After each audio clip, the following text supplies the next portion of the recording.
before I get started, and there's some good news, and we have some good news because we've worked together over the years to make things happen, to do extraordinary stuff, not just for the workforce, but for the constituents of Albany County. But I do want to kind of walk people through this. This big, beautiful bill that was passed does not take effect fully to 2027 after midterms. Before I start, I just want to start on the journey. When I took over in 2012, we were borrowing $15 million a year to make payroll. We amortized $40 million in state retirement. We had $20 million in our reserves. I'm like, it can't get any lower than this. And working with the legislature and all the elected officials, then and now, in the last 14 years, we have got our reserves to an all-time high. Roughly, I think, 132 million, somewhere in there, Dave, right? Give or take. And we got to be careful, because what I'm laying out to you today is what's going to affect us. And I don't have a crystal ball. I can't sit there and figure out. When we built back the reserves and we built paying the 40 million to the state controller, paying our bills, rewriting how county government works going into the future, we always planned for the what if. And that what if was COVID in 2020. And when COVID hit in 2020, we were prepared, unlike any other county, because we had reserves, we had things established to go forward. We had a great foundation to make sure we could take care of the people. Now, fast forward into 25, no one knew about the great, big, beautiful bill and everything else going on, where we're going to be at in the next 2 years. I can't tell you if it's going to be a hit of 60 million to the county, 100 million, or where we're going to be at, but I have to brace. And the answer is not raising taxes. I want to remind everyone watching this today and listening to this, we haven't raised taxes in 12 years. In 12 years. So when you come in here, and I got to say the Black Caucus did a good job with the housing initiative that you ran, and people were like, lower my taxes. School district, city, town, village, not the county. To highlight that even more, and I'm not picking on Rensselaer County, we got a great relationship with them in Schenectady, but Schenectady County has roughly about 155,000 people, and they're like 34 of the highest taxes in the state of New York. We represent like 330,000 people. Think about it, and we're at number 11 in all the services we provide day in, day out. And that's because of the men and women, my commissioners, deputy commissioners, and the people that are here in the workforce that deliver these services, expand upon these services, working with the legislature and other elected officials to expand that in a way that we can do it by cutting taxes. So this is the 12th straight year of property tax decrease. So our budget effectively goes up 6% from last year. Roughly, we're at about $850 million. We're going to be about $902 million budget this year going into 2026. And I just want to point this out. There's 19 municipalities in this county. If you take all their budgets and put them together, they don't touch ours. Okay, that's the magnitude of money we got going through the county and the services we provide. You want to talk about the tax rate. In 2014, it was almost $4 per thousand for assessed value. As of today, it's like $2.55, 56 cents. It's a big difference, a 35-cent cut in the last 12 years that we've done effectively. That puts real dollars back in people's pockets. So if you take your tax bill from today versus 12 years ago, it's a lot less, even though the value of your house has gone up. So I want people to realize that, and that's why, as of today, depending on what other budgets are passed around the state of New York, we're the 11th lowest. And just to put it in another point of view, Saratoga's like number one, but they got two racinos, they got two tracks, one racino, and their population's like 260 and get a lot more subsidy than Albany County does. And we provide a lot more services than they do. So just to point that out. It's built on fiscal discipline and flexibility to ensure we can adapt even if the federal support continues to decline, while we continue to deliver the services our residents depend on. At the same time, we're standing still. We're investing in our future as we go forward. We continue to make progress on the St. Rose project, which I do want to thank you to the legislature, to the state and Senate and to the governor for signing that bill. It was a bold move. And if you look at what we have done with economic development in the short time, and I'll get a little bit more into it, is amazing. We took on a $40 million piece of property at the College of St. Rose. At the end of the day, got it in bankruptcy for 35, $5 million for closing. We have to make it work. I made no bones about it, and I really care about the Pine Hills neighborhoods, neighbors. We care about it's 27 acres in the middle of the city of Albany, and I have said the city of Albany is like the heart of the body for the rest of the county. If a left valve or right valve's closing, it affects the suburbs, and this affects a whole community. Someone had to do something. I was just hoping it wasn't us. I was hoping that the city would step up. I was hoping someone else would step up. But I do want to thank my partners in the legislature that believed in this and said we have to do this. So I do want to give you a round of applause and say thank you.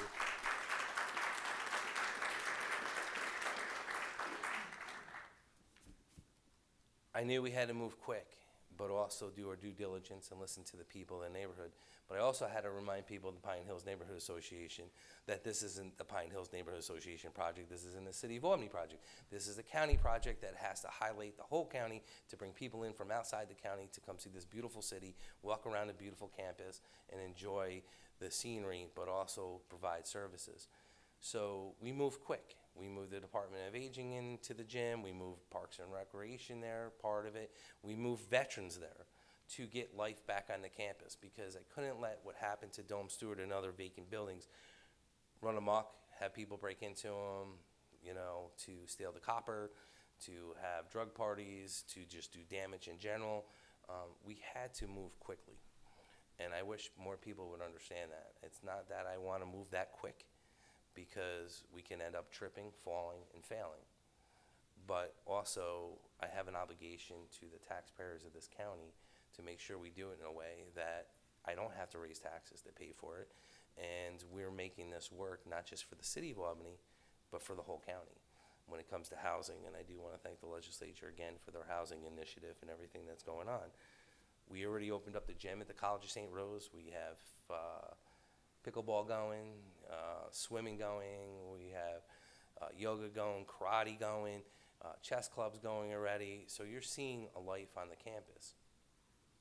And that was always phase one. And phase two was to start trying to use these buildings. And I made no secret about this. I said, look, we are going to move some agencies there. What fits, what works, what doesn't work. We're not abandoning the core mission of downtown Albany. I know that certain paper likes to say that about me. We never said we were. But we're paying for it, so why wouldn't I utilize it for our workforce and to our advantage? I do want to thank the sheriff again, too, because when we talked about it, and he looked at the space, and I said, how do you stabilize it? And then how do you double the police department in the area without doubling it and paying for it, which is, I don't want to bring that up to him, and move them there, which makes sense. But that frees up space in our courtrooms, which OCA is breathing down our neck for office space, courtroom space. They would like all of us to pull out of the courthouse, but that means one thing: more rent coming in. And it's just a variable to the equation of how you make this property work. So that money, though, would be shifted back into the county. It's really going to offset what we're paying at the College of St. Rose to save money, because we thought it'd be like $3 million a year to run. It's more like $6 million. And I can't be mad at the people that put it together, because we never had to put something like this together. And it's a college. It wasn't built to be used for office space. It wasn't built to be used for housing. It was built for college. A college that started in 1924. So think about it. So I don't want to harp on it too much, but there's some great initiatives we're going to be announcing. We're getting there. The report comes out next month, which will help us, give us another blueprint to the future of how we can make this work. So a lot of people, and I want to thank the board, especially for the College of St. Rose, who've been doing a great job to reimagine it. So I do want to say thank you. When you talk about initiatives, and I don't think when I did the Des Moines study, God, I want to say it was like 8 years ago, to start economic development, because we never had an economic development arm in the county.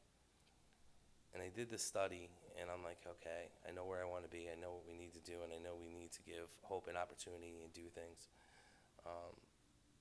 I said this earlier to leadership. I did not think we'd be where we are today. It grew fast. We've done extraordinary things in a short time in the last 4 years, really, of being around.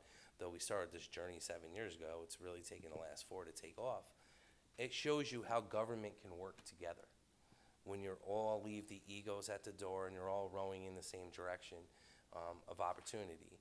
And you look at what we've done from Plug Power to Regeneron.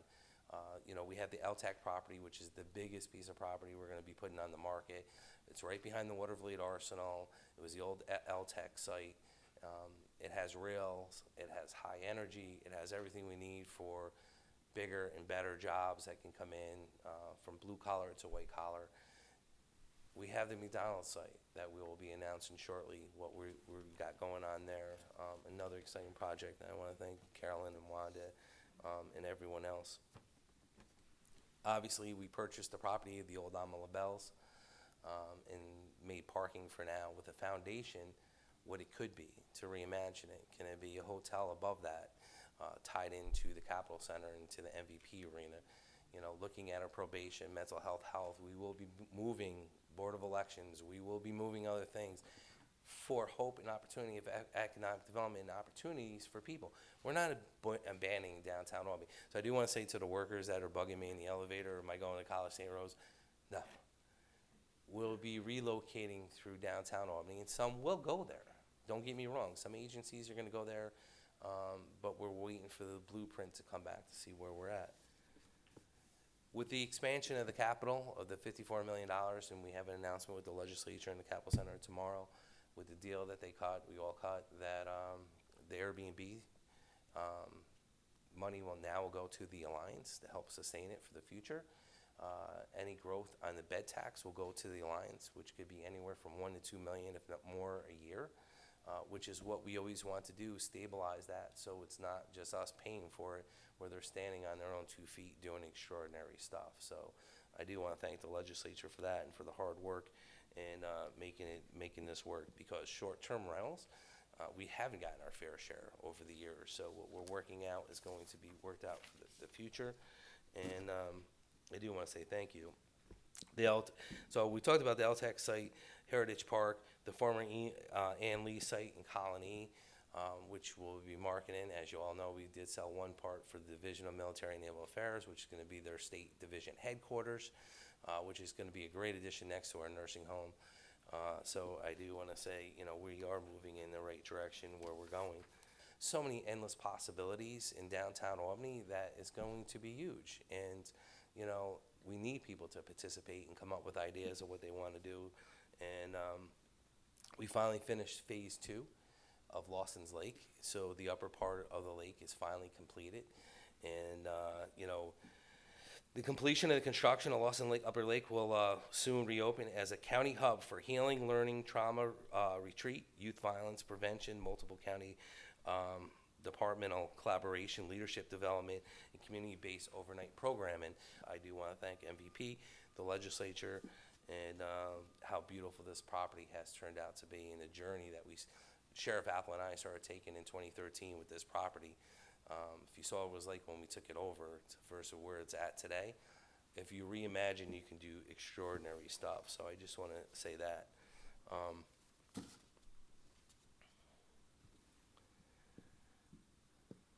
So we'll say next year we're going to be launching the Youth Safety Leadership Pathway Initiative to reduce violence and empower youth through leadership and opportunities. In addition to these redevelopment efforts, I've also been focused on tackling the issues of affordability for our residents, and the legislature has taken that up too. It's I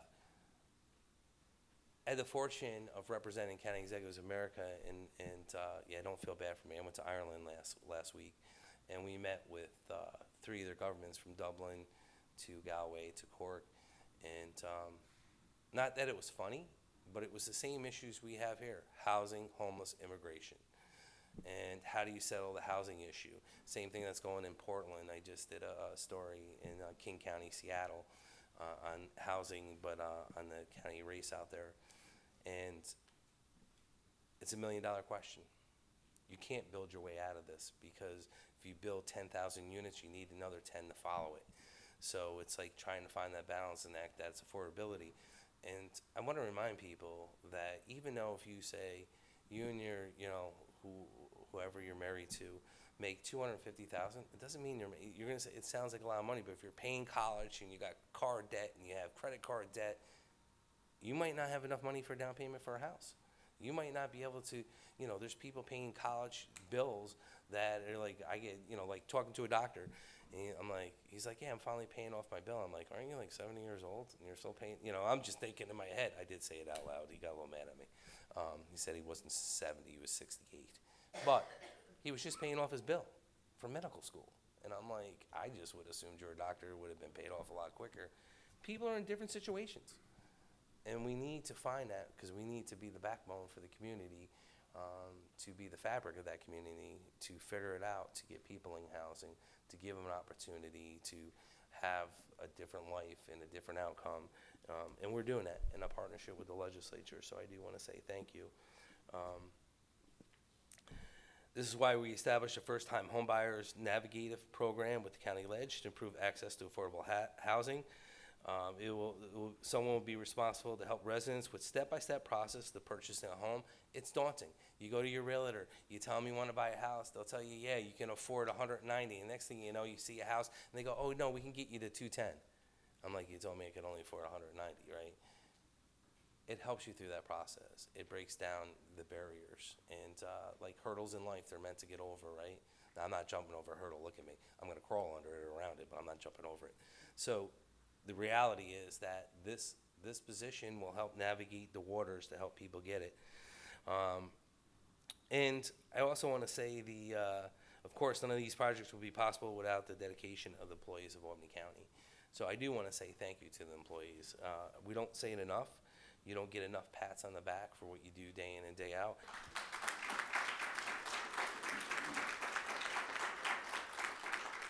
So our employees are the foundation of every service we provide. It's essential that we retain, recruit, and acknowledge their experience, the individuals, and the quality of programs for reducing the cost to the county. So this year's budget, I'm putting in there and proposing to the legislature that every employee of the county gets reimbursement for gym membership. So we're going to reimburse you for gym membership. And that's going to be up to $500 a year for reimbursement. We're also adding to the dental program again. We're adding more to that. Last year we added free cleanings twice a year. We're adding more money to that and for eyeglasses because I thought I did a good thing and people were complaining how expensive glasses are. And so we added more to that just to say thank you to the workforce, to say thank you for what you're doing. And that's possible by us bringing in a company like Hesse to look at how we do healthcare insurance, right? How we buy prescription drugs. We saved over $10 million. And that savings, there's a variety of things you can do. You can put it in general fund, you can look at other initiatives, or I can say I can give back to the workforce. And that's what we're doing. So I do want to say thank you to everyone for everything. So I also want to remind people since, going back to 2012 when they took over versus today, we've eliminated over 400 jobs under my control as county executive. 400 jobs. Some become obsolete in the workforce. Some become like, hey, you needed that. It's kind of like as AI is introduced into the workforce, it's going to change jobs. It's going to change a job that you thought you need that you don't need anymore because they can handle it. So we have to reimagine all the time. We continue to cut and go forward. So in this budget too, we want to recognize commissioners, deputy commissioners, and other things that we've done, and say thank you to everyone for helping us keep the workforce down. And growth is the hardest thing. How you figure out when you go forward, and it's not possible without the understanding of the legislature and working with you and day in and day out. A little bit more, too much with you, Wanda, but working with people day in and day out and figuring out where we are going and where we're headed. I can't predict what our future's like, but I can tell you as I stand here, and like I said, with SNAP being $6 million a month, if it gets passed down to us, how am I going to afford that times 12? How am I going to afford an extra $15 million a month? I always look at the worst case scenario and I'm hoping for the best. but I have to plan for the worst. This budget gives us a great foundation for the future, but it's also leaving enough money in the reserves, which we did take 10 million out of our reserves to go towards the budget, but it's leaving enough in there and working with the legislature on what we've been working on to help us stabilize for what the future might entail. And we won't know that until 27, after everyone runs. And I say this, as your Senate and Assembly members run this year, these are tough questions you need to ask. How are you going to fix it? Are you passing the budget down to the counties like you usually do? Are you going to work with the counties? Is everyone going to work with us so we don't have to sit there and say, do I do mass layoffs? Do I do mass cuts of programs? Do I get rid of this? Do I get rid of that? These are things we don't want to do. And I'm not trying to scare anyone. I'm just trying to make you recognize where we're headed. Though we have done everything in our control to control the budget, to keep it down for 13 straight years, to build up our reserves, to do everything we need to help people, to give funding to arts, to give money out there to the community, to work in partnerships with the private sector and the public sector, to work with our partners in government, from the school districts to everything else. But we're in uncharted territory, and I just want everyone to realize that. So I do want to say thank you. I especially want to thank Dave Riley and his team in our budget department. Dave, thank you for everything that you do. I appreciate it. To my deputy, Mike, thank you. I can't thank you enough, Mike. And to everyone in my office. And again, my partnership with the legislature and the elected officials. It only works when we're rowing in the same direction, not finger pointing. I can point all day long at the federal government, at the state, but I have an obligation to the taxpayers and the constituents of this county to deliver services, to make sure we're doing it right, and to make sure whatever happens in this great country of ours, that we still do what we do day in and day out, which is the best services, I feel, as any other county in the state of New York, as well as in this country. So I do want to say thank you to all of you.